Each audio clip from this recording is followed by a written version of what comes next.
Kita selalu dengar tentang konfrontasi antara Malaysia dan Indonesia.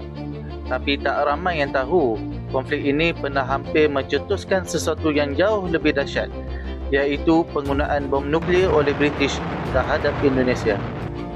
Semuanya bermula selepas Malaysia ditubuhkan pada 16 September 1963.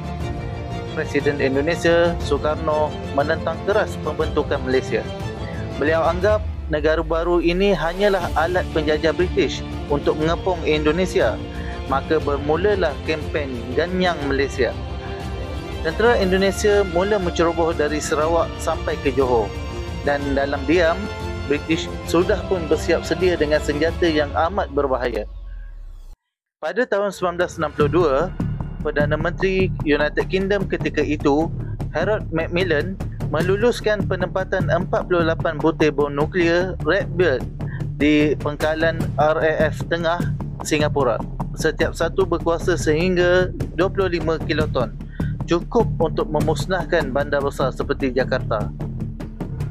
Sebelum itu, bom palsu dihantar melalui beberapa negara untuk uji sistem logistik.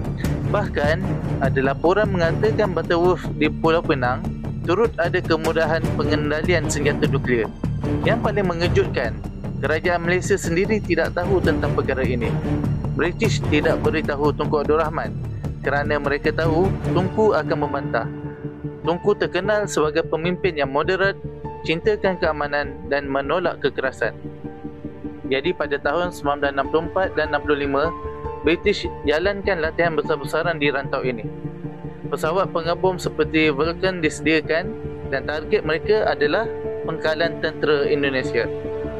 Namun situasi berubah secara drastik selepas peristiwa G30S PKI pada tahun 1965. Sukarno digulingkan, Suharto ambil alih dan Indonesia mula berundur dari konfrontasi. Akhirnya, konflik tamat pada tahun 1966.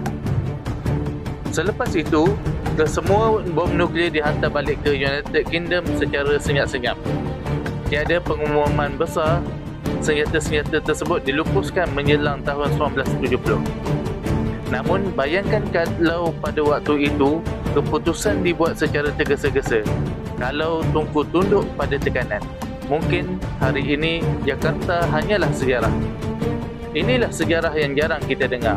Sejarah tentang bahaya senjata nuklear dan betapa pentingnya peranan pemimpin yang bijaksana dalam waktu krisis.